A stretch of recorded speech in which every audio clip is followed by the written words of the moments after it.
me despertaba todas las mañanas diciendo, esta es la vida, esto es todo, ya hice todo lo que me dijeron que tenía que hacer para lograr ser feliz y no soy infeliz, o sea, la vida es una mierda, yo no quiero vivir. Y otra vez me empezó a llegar ese mensaje en el oído de mátate, mátate, mátate. Katherine Porto ha conocido su sombra más oscura para luego salir de ahí más liberada de culpas, patrones y vergüenza. Entonces era como, el sexo es malo, los hombres te usan. Todo eso estaba en mi cabeza y me ha tocado limpiarlo y entender, yo puedo disfrutar del placer, yo puedo tener sexo delicioso y amoroso y puedo, mejor dicho, yo, 1000 cosas. Para reconocer las proyecciones en las relaciones. Yo estaba repitiendo la historia de mi mamá, porque cuando mi mamá conoció a mi papá estaba casado. O sea, pensaba que mi vida dependía de él, de que si yo no estaba con él, me tenía que morir, sin importar que ya tenía un bebé. Y para finalmente poder hacerse cargo de sí misma y ayudar a otros. Pero para yo ser un canal de bienestar y yo poder ayudar a los demás y yo poder transmitir ese mensaje, primero tenía que sanarme yo. Y por eso viví en la mierda durante mucho tiempo, por eso cometí errores, porque es que solo cometiendo los errores es que puedo aprender con mi propia piel y no porque me lo contaron o me lo dijeron. Bienvenidos al Topo. Bueno, Katherine, 1.000.000 de gracias. Te voy a contar un poquito del Topo, aunque creo que tienes una idea. La idea es conocerte, sin muchas máscaras, con toda tu vulnerabilidad. Quisiera empezar pues por la infancia, pero ir recorriendo tu vida y tocar algunos de los temas importantes que te han atravesado hasta llegar a hoy. Pues yo feliz de estar acá con el Topo. O sea, el Topo eres tú. El Topo es este programa, este espacio. No, feliz de estar acá. Sí había escuchado mucho del Topo. Sí te había visto ahí en los primeros lugares de Spotify. Decía, este me está quitando el primer lugar. Ahora hablamos de tu podcast también. Sí. Divino. Gracias por invitarme. A ti. Pues eso, cuéntame de tu infancia. Ayer estaba leyendo tu libro en la mitad de la noche. Quisiera empezar por ahí. ¿Cómo fue tu casa en Cartagena? ¿Naciste en Cartagena? ¿Cómo fueron esos primeros años? Cuéntame de tus padres y de tus abuelos, lo que quieras, de tu hermano. Y ahí vamos quitando capas. Pues nací en Cartagena de Indias. Cuando dices eso que dijiste de cuéntame de tu casa, como que a lo largo de mi vida he entendido que casa soy yo. Y que mi casa la llevo a donde quiera que esté. Y puede ser, no sé, hoy aquí, mañana en otro espacio, pero mi casa soy yo. Y eso de chiquita me costó asimilarlo porque yo crecí con mi mamá y mi hermanito, mi hermano mayor. Y una constante que pasaba era que nunca teníamos una casa porque nos mudábamos a diferentes lugares. Mi mamá es madre soltera. Mi mamá no estudió, entonces le tocaba como trabajar en tiendas de ropa, cosas así como el rebusque, donde le saliera. Y no tenía un sueldo fijo para poder costear un apartamento o algo. Entonces siempre nos botaban del lugar donde vivíamos porque mi mamá no pagaba a tiempo. Y mi infancia fue así, o sea, de casa en casa, ni siquiera eran casas, eran unos espacios súper chiquitos donde vivíamos y donde cuando me empezaba a emocionar porque estaba conociendo nuevos amiguitos o conociendo el barrio, no, ya nos tenemos que ir. Y era horrible. Me acuerdo que eso se sentía muy feo. Y recuerdo que llegamos a un lugar que ahí sentí como que ya sí era mi casita. Y cuando ya estábamos muy felices, porque yo me la pasaba sola, tenía 10 años y mi mamá trabajaba todo el día. Mi mamá nos dejaba donde mi abuelo desde las 5 de la mañana y regresaba por nosotros a las 8 de la noche. Y mi colegio quedaba cerquita de la casa de mi abuelo porque mi mamá es súper astuta. Nombró a la dueña del colegio mi madrina para que yo tuviera colegio gratis. Entonces, bueno, iba al colegio por allá, pero me llevaba muy mal con mi abuelastra, la esposa de mi abuelo. Entonces yo le dije a mi mamá chiquita, mami, ya, no más. O sea, yo no quiero volver más allá, esta señora me hace esto, no sé qué, me la paso muy mal, enséñame a cocinar, que yo me encargo. Entonces mi mamá dijo sí, después de entender el por qué. Y yo llegaba a la casa a a las 12 del día en Cartagena a mi casita y ahí tenía siempre la señora de al lado, que era la dueña de verdad de la casa, doña Rosa, que la amo. No la he vuelto a ver más, pero siempre la recuerdo. Ella siempre me gritaba, Katy, me regalaba almuerzo, me hacía los vestidos de mis muñecas, jugábamos al desfile de modas con las muñequitas. Y cuando ya estábamos muy felices de estar ahí, mi hermano salía a jugar fútbol y bueno, yo jugando a ser una niña grande a mis 10 años, mi mamá, no, que nos tenemos que ir porque doña Rosa, cuando llovía, se inundaba mucho el apartamento. Entonces, pero se inundaba a tal punto que no era solo por el techo que se filtraba, sino entraba por el piso, por la puerta, se metía el agua, porque eso no tenía como cimiento abajo. Yo no entiendo bien cómo era eso, pero eso se llenaba a tal punto que nuestros muebles siempre estaban como medio podridos porque el agua los llegaba hasta arriba, el colchón se mojaba y nosotros era con ollitas a sacar el agua. Entonces doña Rosa dijo, necesito reestructurar todo este apartamento y eso toma tiempo y toma que vamos a tener que excavar para meterle arena, tierra, ponerlo al nivel de y cambiar los techos. Entonces se tienen que ir. Y eso fue como, no. O sea, irme del lugar donde he sido más feliz en mi infancia y doña Rosa y mis amiguitos y no sé qué. Entonces mi mamá le planteó a doña Rosa que nosotros nos quedábamos, no importa, nos aguantábamos todos los arreglos que tocaba hacer. Y eso implicó, estuvo rudísimo, porque bueno, primero era lo del tema del piso, que no fue tan grave para mí, pero ya llegó un momento en que fue que nos quitaron el techo. Ahora sí viene la parte del techo. Y era literal, vivíamos en 4 paredes, sin techo. De día era horrible por el calor. Uh-huh. Pues Cartagena, 38 grados de temperatura, a veces 40. Y en la noche, para mí era como el momento más bonito del día. Y eso lo relato en mi libro, porque cuando somos niños como que no vemos tanta escasez como vemos los humanos, los adultos. Como que los niños, si tú me pones una arenita, con la arena juego. Tenemos la creatividad, pero al máximo. Nos adaptamos rápido y no estamos viendo el vaso medio vacío. Uh-huh. Los adultos sí. Entonces yo recuerdo que mi mamá llegaba o brava, de mal genio, y luego cuando nos acostábamos a dormir, me acuerdo que era una cama para los 3, y mi mamá se ponía en posición fetal y lloraba. Mientras que para mí era el súper parche que llegara la noche porque iba a contar estrellas. Entonces con mi hermano era, vamos a esperar que pase una estrella fugaz. Y eso es algo que nunca olvido y lo digo con felicidad. Para mí no fue un momento triste.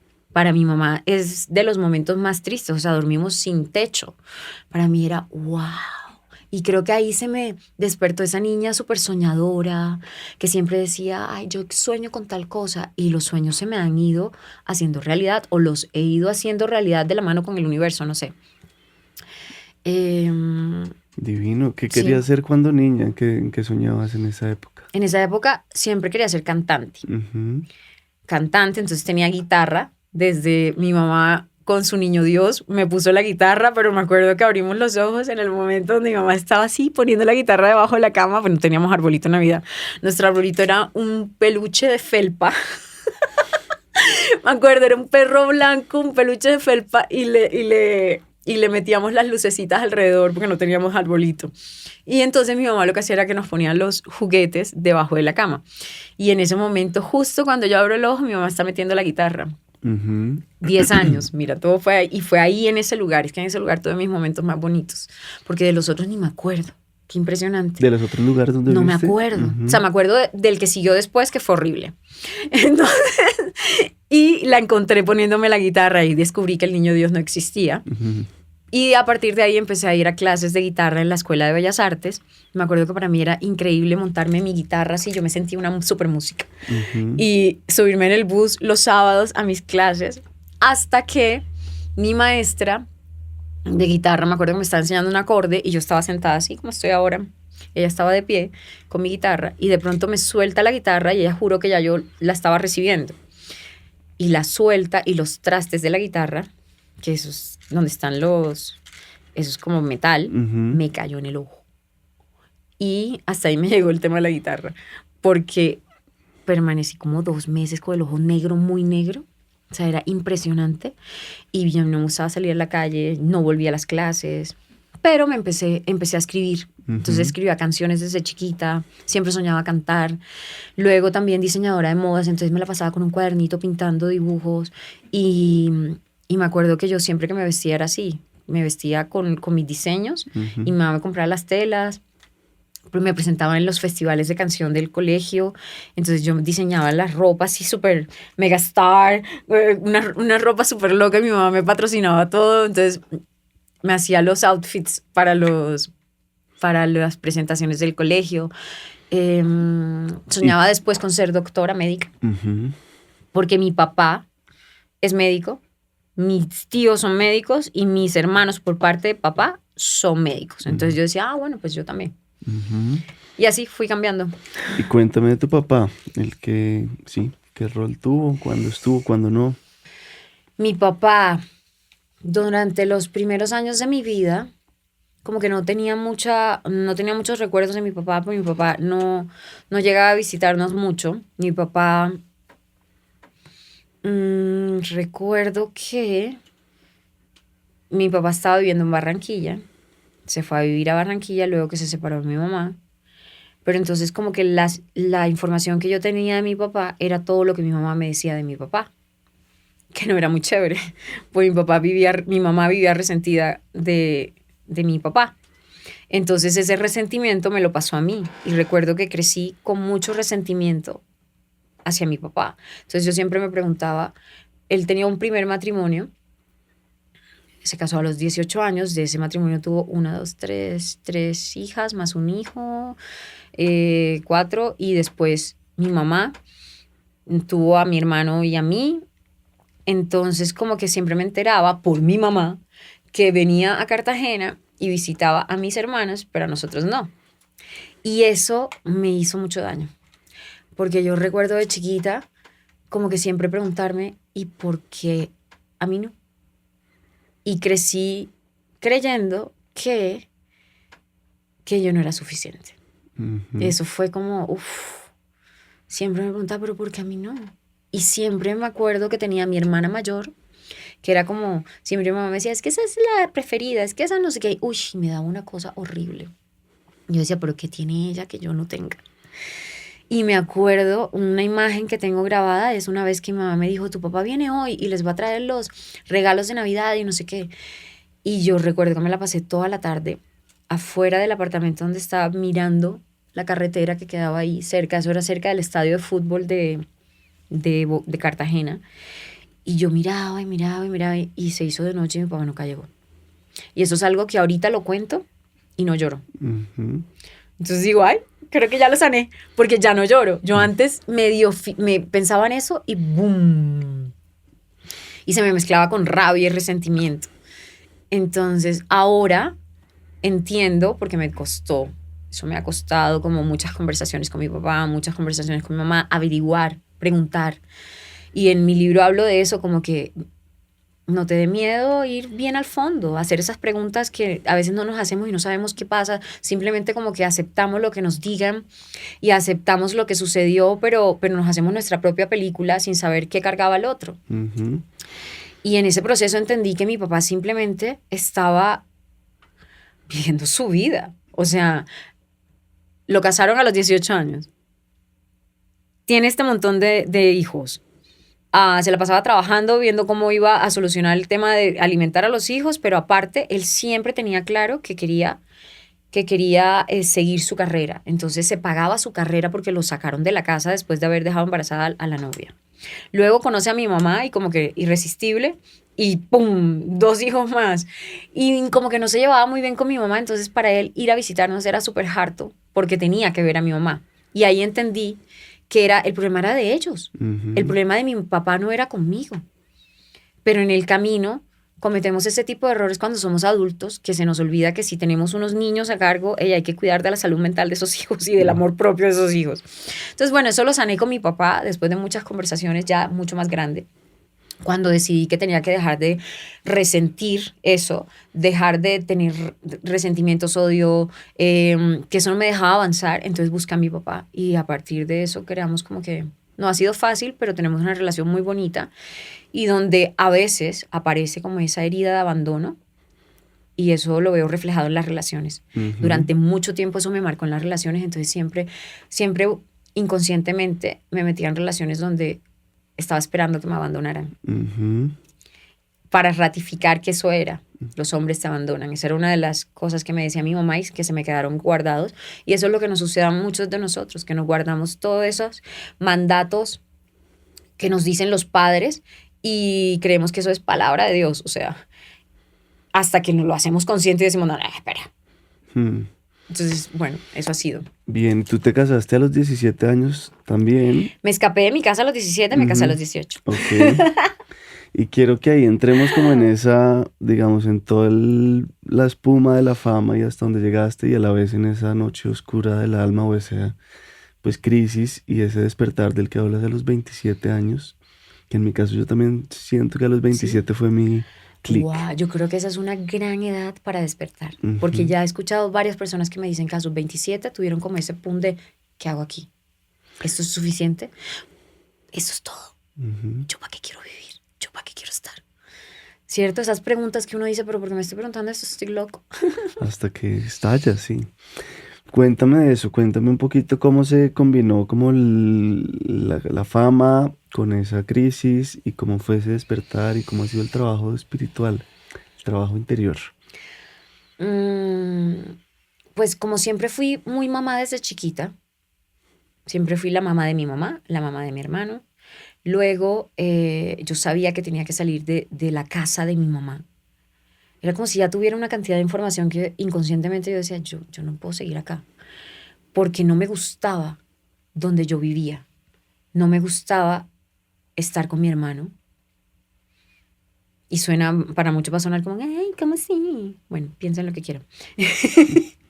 O sea, no me gustaba. Me llevaba muy mal con mi hermano. No me gustaba cómo se comportaba mi mamá con mi hermano. Y cómo lo que hiciera mi hermano era como, ay, ya, pero es que John es así. En cambio, yo sí era la que tenía que cumplir y ser perfecta. Y yo sentía que si yo me quedaba ahí, iba a seguir siendo como ellos. No sé si esto suene muy, muy egocéntrico, pero así fue, súper real. Yo me acuerdo que yo decía, yo me tengo que ir de aquí, porque yo quiero más cosas. Y desde chiquita, o sea, terminé el colegio. En el colegio me iba increíble, siempre llevaba como las mejores notas. Trabajaba en el colegio, yo vendía dulces para poder pagarme lo que yo quería los fines de semana.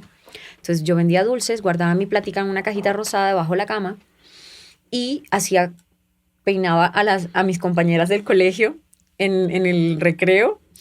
En el descanso yo me quedaba encerrada en un salón y les decía, ya, listas. Y me compré una laca y una peinilla y les hacía copetes de Alf. Estamos hablando de que 1980 y tanto, no sé. Copetes de Alf, no sé qué. Y toda esa plata la guardaba para mis fines de semana porque a mí me gustaba comer perro caliente.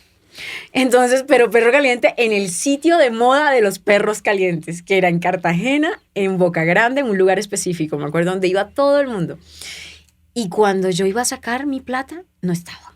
Mi hermano se la había robado. Y era como, fuck. Y yo lloraba, mami, mira, no sé qué. Mi mamá, ay, John Jairo, no hagas esas cosas. Y de ahí no pasaba. Y eso se me hacía muy injusto.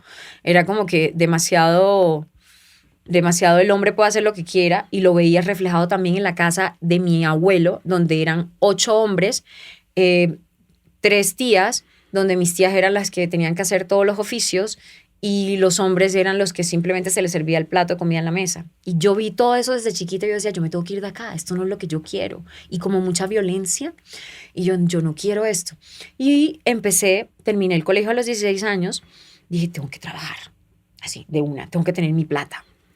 Me fui a trabajar en una tienda de ropa, como mi mamá, mira tú. Pero entonces esa tienda de ropa era solo por diciembre, porque no... Ahí me metí a trabajar por diciembre, me convertí en la mejor vendedora y luego me presenté a estudiar medicina en la universidad pública, no pasé. Y como no pasé, entonces era, ¿qué hago? Y el dueño de la tienda me dijo, eres la mejor vendedora, te vamos a contratar por los 6 meses mientras te vuelvas a presentar en medicina. En esa tienda de ropa pasó todo. Yo siento que la intuición y el alma siempre te van hablando. Entonces yo hacía como por instinto. Me quedé ahí conocí al que se convirtió en mi esposo y papá de mi hijo, de mi único hijo. mi primer maestro en la vida. Cuando lo conocí a él, me escapé de mi casa. Él estaba casado. Yo estaba repitiendo la historia de mi mamá, porque cuando mi mamá conoció a mi papá estaba casado. Entonces, todo es como un aprendizaje. Me fui con él, entonces él se separó, luego se divorció y luego nos casamos. Y con él duré 10 años. Durante esa relación entendí que muchas cosas, pero entre esas como que todo lo que tú haces, que de pronto que hieres a otras personas y que haces que otras personas sufran inconscientemente, porque yo era muy inconsciente, no era porque quiero hacer esto y voy a hacer este daño, era porque simplemente la ignorancia o estaba muy niña. Todo uno lo paga aquí. Eso de que, mira, cuando te mueras, no. En la tierra es donde todo se aplica, lo bueno y lo malo. Y aquí venimos a acción, reacción, repercusión. Y durante esa relación me di cuenta, ay, marica, la cagaste. O sea, te metiste con un man casado sin importar el daño que le estabas causando a ella, a sus hijitos, y simplemente porque, ay, sí, ya, yo quiero esto y él es y ya. Y me escapé y fui, pa, pum, pum, deshice. Y esa relación fue de las relaciones más horribles que, pues no puedo decir horribles, porque me dejó mi hijo y porque en este momento a él lo miro como un gran maestro y lo adoro después de haber perdonado todo porque nos hicimos mucho daño. Yo llegué a un momento en que lo odiaba, llegué a sentir literal odio y eso se siente horrible. Y como que sanar todo eso toma mucho tiempo, pero todo eso es lo que ha hecho que ahora me pueda sentar y pueda decir, mira, yo he transformado todas estas cosas, yo he trabajado todo esto, yo sí me he transformado en una mejor persona y por eso yo sí creo que las personas vinimos a transformarnos, a ser nuestra mejor versión y que nuestros errores es de lo que aprendemos. Entonces, por más que entendí que estaba haciendo, la vida de mi mamá la estaba replicando y eso nos pasa a muchas personas que simplemente hacemos como un cassette, el disco duro que se nos graba los primeros 7 años de vida. Ese lo vamos repitiendo y repitiendo cuando no somos conscientes, cuando no despertamos. Y ese despertar me llegó a los 27 años, cuando en medio de esa relación súper tóxica, donde me intenté suicidar, donde terminé en una clínica porque me tomó un veneno de ratas, porque mi mamá me dijo, yo no quiero nada más contigo, digo, me voy a morir. ¿Dijo tu ex esposo? Sí, sí, me acuerdo que me dijo, no, yo no quiero seguir contigo. Yo vivía obsesionada, enferma de celos, me acuerdo. Y pues era el man como de que tenía 1000 discotecas, entonces conocía a todas las mujeres, las más bellas de Colombia llegaban ahí. Y él pues seguía su vida de vivir la vida loca, o sea, súper soltero y yo era la casada, esperándolo en la casa. Y eso me dolía un montón. Y cuando me dijo, no, es que yo no quiero nada más contigo, yo sentí que me iba a morir. Mi pregunta fue, ay, ¿y entonces? O sea, yo no puedo vivir sin él. O sea, pensaba que mi vida dependía de él. De que si yo no estaba con él, me tenía que morir. Sin importar que ya tenía un bebé, ya tenía un hijo. Y ahí me tomó un veneno de ratas en el desespero. Y bueno, terminé en una clínica, psiquiatra, no sé qué, pum, pam. Y gracias a eso, tuve mi primera terapia de psicoanálisis.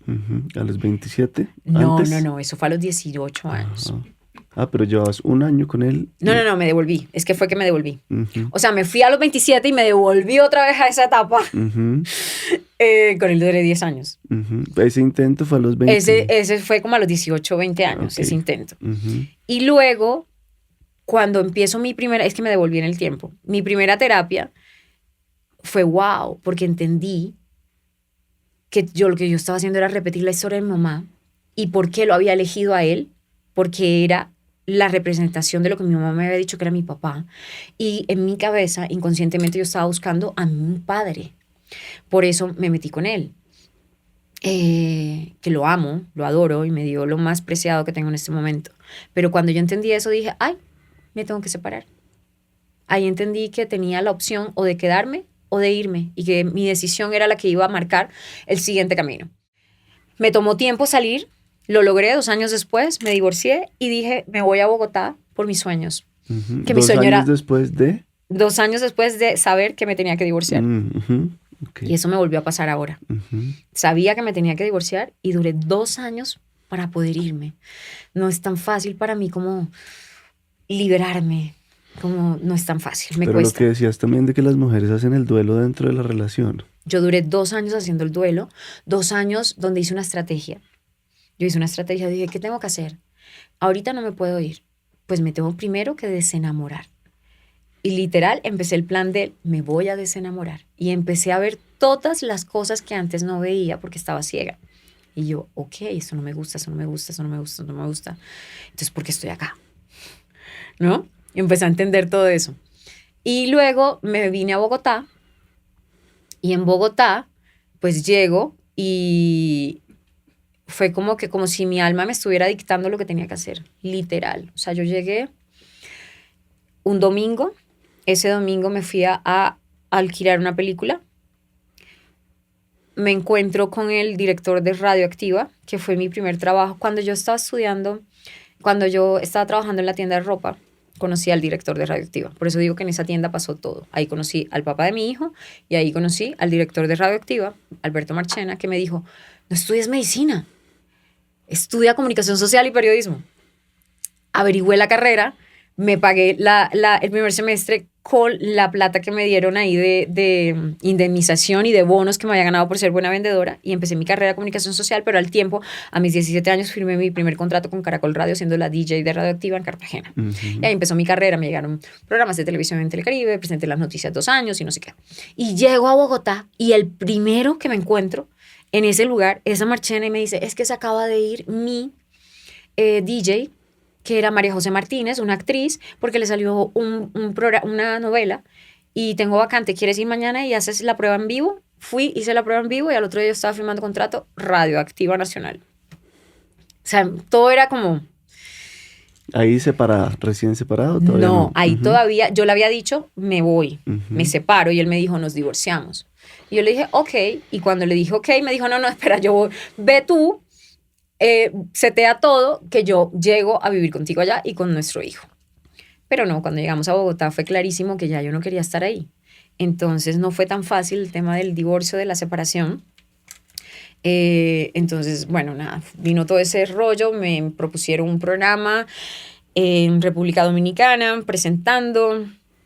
Todo me llegó así, todo me llegó como pum, pam. Yo decía, sí, voy a hacer esto. Hice la fila para hacer un reality y quedé de presentadora. Todo era así, como que yo tenía instintos y yo me iba por eso. Me separo de él, me divorcio, o sea, fue como son todos los divorcios. Bueno, este fue terrible. Y empieza mi nueva vida sola y con eso me llega la actuación. Ujú. La actuación me la propusieron, yo no la estaba buscando, no me interesaba. Tú hablas de dos tusas duras ahí. ¿Esa fue una de esas? No, fíjate que no. Ok. Porque esa tusa la viví en la Ujú, relación. O sea, yo ujú. siento que ese matrimonio mío fue entusada todo el tiempo. Yo vivía llorando, yo me metía en el walk-in closet, tenía walk-in closet. O sea, tenía todo lo que le decían a uno, mira, con esto vas a ser feliz. Entonces me dijeron que si yo tenía dinero, una familia, éxito, fama, casa, carro, todo, yo iba a ser feliz. Entonces yo hice ese check desde chiquita. Por eso busqué esposo, tenía mi carrera, tenía trabajo, tenía dinero, o sea, tenía todo lo que supuestamente me daba felicidad y yo no estaba feliz. Entonces yo Ujú. esa tusa la hice ahí. No, las otras tusas llegaron después. Ahora Es que en cuentas mi un libro poquito. tengo un repertorio de tusas porque las tusas me han enseñado muchísimo. Ujú. Entonces, nada, ahí ya me divorcié y fue cuando me fui a vivir por primera vez sola. Y para mí eso era lo peor que me podía pasar. ¿A qué edad? A los 27 años. Ujú. Ese año también. Bueno, entremos a ese año. Ese es el año donde todo pasó, porque es cuando me divorcio, cuando empiezo a vivir sola, cuando me llega mi primer personaje, porque yo venía de presentar La Isla de los Famosos, noticias, no sé qué, noticieros, y ahí digo, ay, esto me da mucho miedo. Me daba mucho miedo estar conmigo misma. Me daba mucho miedo despertarme y decir, ¿y qué? O sea, ¿qué voy a hacer? No me conocía, no me gustaba quién era, tenía mucho dinero, tenía mucha fama, estaba como que me llegó todo eso y yo no entendía nada. Sentía vacío, sentía un dolor aquí, todo el tiempo tenía como un ardor, un dolor aquí, que después entendí que era el plexo solar. En ese ¿Qué, momento no entendía. qué significa eso? El plexo solar aquí es tu chakra, tenemos los chakras energéticos y este es el plexo, que es donde está tu voluntad, es donde está lo que viniste a expresar al mundo, lo que viniste a dar al mundo, donde está tu poder personal. aquí está. Y eso se bloquea cuando ni me conozco, cuando no sé qué hacer conmigo, cuando no sé quién soy, porque yo estaba viviendo simplemente con máscaras para agradar a los demás, donde me llegó esta fama y esto de Catherine Porto, la sex symbol, y yo era como, ¿qué les pasa, marica? Yo llego a la casa y me pongo una pijama de hadas. O sea, era fuerte como vivir todo eso y además de eso separada, me caían 80.000 manes y yo era como, qué miedo. Mi hijito estaba también muy chiquito, entonces como ser mamá chiquita no era chévere, porque yo sentía como quiero ser la mejor mamá, pero no tenía con qué, no tenía las herramientas porque yo también estaba creciendo al tiempo y estaba aprendiendo con él. Y entonces, bueno, ahí me despertaba todas las mañanas diciendo, esta es la vida, esto es todo, ya hice todo lo que me dijeron que tenía que hacer para lograr ser feliz y no soy infeliz, o sea, la vida es una mierda, yo no quiero vivir. Y otra vez me empezó a llegar ese mensaje en el oído de mátate, mátate, mátate, pero ya esta vez era diferente, porque la primera vez que lo intenté era por simplemente una reacción a tengo miedo, no quiero que esto pase, ¡boom! Acá era como, creo que está más chévere si me voy. Como mucho más racional, Sí. hasta menos explosiva. Sí, porque además me metía en internet, buscaba en el celular cuáles. Ay, yo no me hice las uñas, marica. Y me traje el esmalte en la maleta y dije, me las tengo que pintar antes de empezar el programa. Y no. Muestra eso. Perdón. Bueno, y entonces, nada, yo buscaba cuál era una forma de matarme que no fuera feo cuando me encontraran porque pensaba mi hijito, que no hubiera sangre, y eso está horrible, pero así era, así fue. Entonces yo tenía ya la fórmula, cuántas pastillas, tanto de tanto, y como que estaba buscando el momento, pero cada que lo pensaba decía, yo no le puedo hacer esto a mi hijo, porque cuando uno toma esas decisiones, los que sufren son los que se quedan. Tú te vas y ya, pero deja esa mierda a todo el que queda.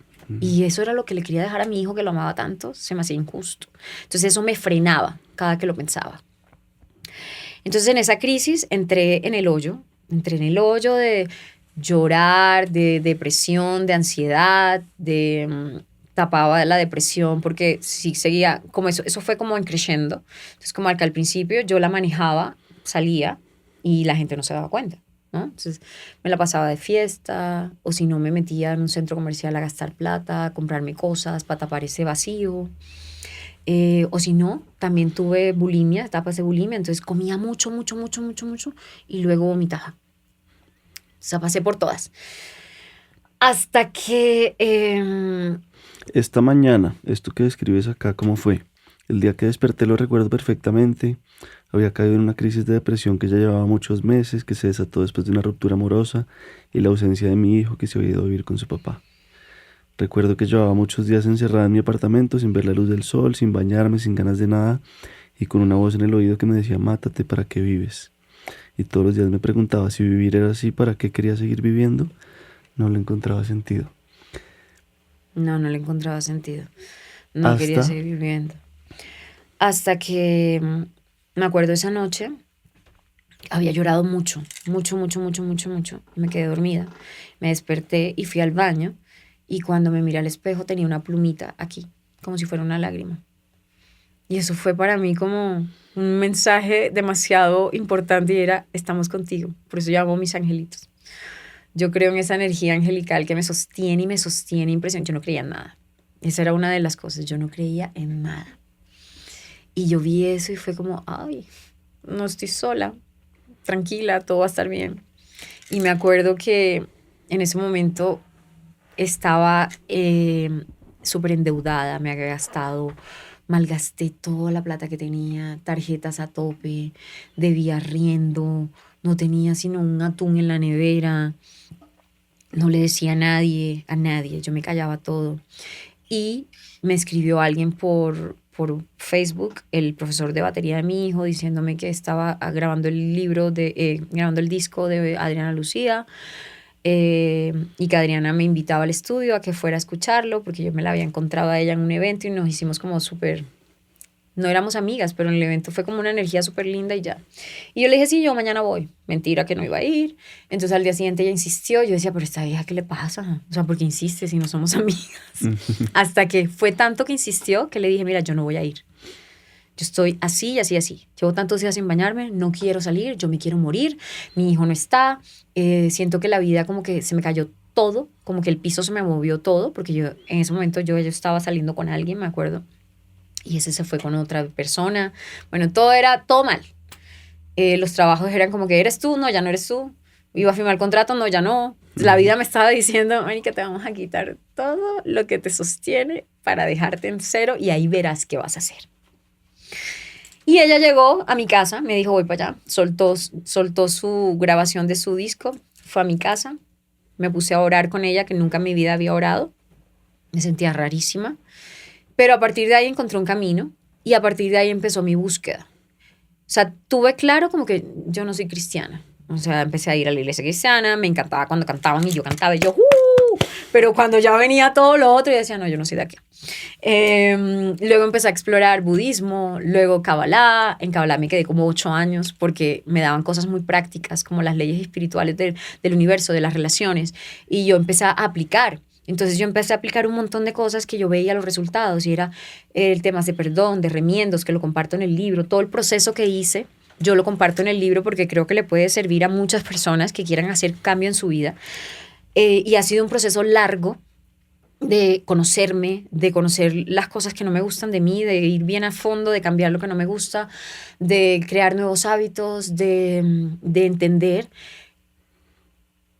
que yo vine fue a eso y que vinimos a eso.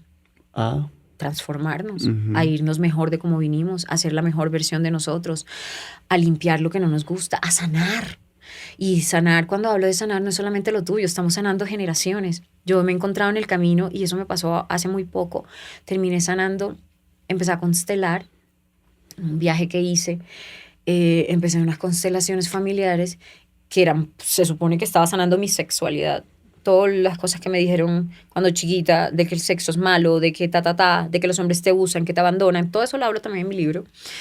Y es como, wow, resulta que terminé sanando tías, mamá, primas y limpiando una cantidad de cosas que estaban muy ocultas y que nadie se atrevía a hablar. ¿Y cómo supiste? ¿Cómo comprobaste? Eso pasa en las constelaciones, como que te dan el mensaje. Y yo me acuerdo que terminé esa constelación y la consteladora me dijo, espérate 15 días, porque siempre la energía hay que dejar que se calme. Y en 15 días habla con tu mamá. Y plantéale esto, porque yo vi cosas de abuso y cosas muy feas. Y yo, ok, pero Catherine Porto no se espera 15 días. Yo todo lo quiero para allá. O sea, soy como... Y salí de ahí y yo decía, ¿qué hago? Yo no me puedo quedar con esto. Y terminé llamando a mi mamá y terminé diciéndole como, mami, pasa esto, no sé qué, discutimos, porque ella me cuestionó. No voy a irme muy a fondo porque eso le pertenece a mi mamá y a mis otras mujeres de mi familia, pero así como por encima, terminé destapando una olla podrida y todo es como me too, yo también.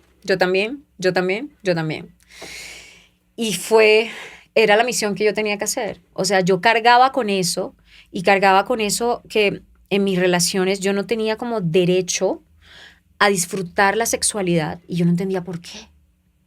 Y entonces yo pensaba que era solo por las cosas que mi mamá me decía cuando chiquita, por esas cosas que te dicen como, ella me decía cosas muy fuertes como, si tienes relaciones sexuales te corto la cuca, cuando yo tenía 15 años. Eso es fuerte. O sea, tú que eres mujer que estás allá, que te digan eso se te queda aquí guardado. Entonces yo cada que iba a tener relaciones sexuales, que las tuve a los 18 años, como, tengo que ser una niña buena, tengo que llegar virgen. Entonces era como, el sexo es malo. El sexo es malo, los hombres te usan. Todo eso está en mi cabeza y me ha tocado limpiarlo y entender, yo puedo disfrutar del placer, yo puedo tener sexo delicioso y amoroso y puedo, mejor dicho, yo, 1000 cosas. Entonces, esto era para limpiar realmente lo que venía y lo que venía era del linaje que traía y de mujeres de mi familia maltratadas, abusadas, que no se han atrevido a decir esto me pasó por miedo a ser juzgadas. A mí me tocó decirle a mi mamá, no. Porque mi mamá lo primero que hace es, me fui donde el cura y el cura me dijo, ni se te ocurra decirle a nadie. Y yo le dije, ¿qué? Pues se lo vas a decir a todas tus hermanas, porque si a ti te pasó, seguramente le habrá pasado a tus hermanas. Y todas están calladas por lo mismo. Y así fue. Me too, yo también. Y entonces por eso digo, la vida es más que lograr que me den un personaje, que lograr que, no sé, que me paguen tanto por una charla, o estos logros que es rico, porque necesitamos plata, necesitamos vivir, necesitamos... Y qué rico viajar y qué rico darse los gusticos y comprarse las cosas que nos gustan, pero la vida va más allá. Y yo entendí que mi misión en la vida era ser un canal de bienestar. Pero para yo ser un canal de bienestar y yo poder ayudar a los demás y yo poder transmitir ese mensaje, primero tenía que sanarme yo. Y por eso viví en la mierda durante mucho tiempo, por eso cometí errores, porque es que solo cometiendo los errores es que puedo aprender con mi propia piel y no porque me lo contaron o me lo dijeron. Por eso yo no creo a esta gente que te dice, yo te voy a enseñar a cambiar tu vida, pero que no ha tenido en su vida como retos, sino, no, pues yo estudié esto y entonces solo porque lo estudié, sí, yo también me dedicaba a estudiar y para que no me digan, ay, la actriz que ahora se le dio por tal, entonces me dedicaba a estudiar, a conseguir herramientas como para ayudar también. Y de los 27 hasta hoy, ¿cómo han vuelto esas crisis o cómo ha sido Eso no se va. la evolución? Lo que pasa es que cada vez duele menos, cada vez lo llevo con inteligencia emocional, la que no tenía antes. Pero, por ejemplo, ahorita acabo de pasar una super crisis en mi vida, cuando pensé que todo lo tenía súper arreglado y que ya yo estaba bien y que No, siempre digo que hay una asignatura pendiente, algo que hay que trabajar.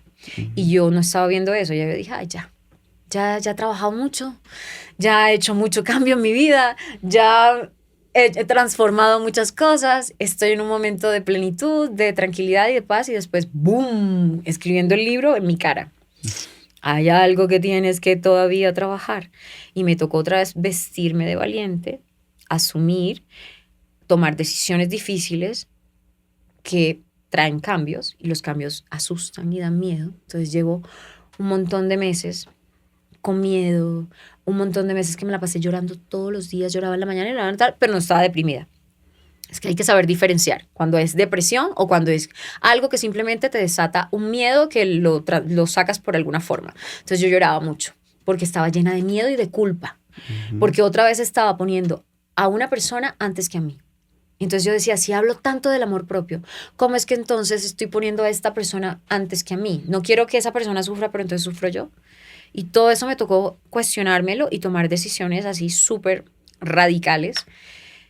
Y todo pasa. Eso sí es algo que he aprendido. Es como que todo pasa, nada dura para siempre. Bueno, espero que el amor bonito sí dure para siempre. Pero eso es algo que se trabaja. Y cambia. Y cambia. Y los cambios hay que aceptarlos. Pero es que eso es lo que no aceptamos y por eso sufrimos. Cuando las cosas cambian, entonces sufrimos. Y hay que aceptar que cambia. Así como la naturaleza. La naturaleza todo el tiempo nos está mostrando cómo es. Por eso amo tanto la naturaleza y por eso siempre es como mi maestra. Y yo siempre que estoy en un momento como boom, me voy. Necesito desconectarme en la naturaleza y conectarme realmente. Y ella nos muestra, es que nos lo muestran todos los días. ¿Cierto? ¿Cuál dirías que es tu asignatura pendiente en que estás trabajando ahora, si quieres compartirlo? Mi asignatura que en este momento es aprender a recibir el amor bonito, a sentirme merecedora de ese amor y a dar el amor más bonito que nunca he dado, que ya me lo empecé a dar a mí, pero que ahora lo tengo que dar a otra persona. Esa es mi asignatura, en este momento estoy en eso, en aprender a amar bonito y que me amen bonito y decir, ay, sí se puede, o sea, sí se puede. Y creo que eso es mi segundo libro. Qué lindo. Eso. Katherine, mil gracias. ¿Quieres dejar algo más dicho? Quiero decirles que no le tengan miedo a lo que les está pasando, porque todo lo que están viviendo en este momento es lo que tienen que vivir para que su vida pase algo, para que haya un cambio, y eso solo depende de ti.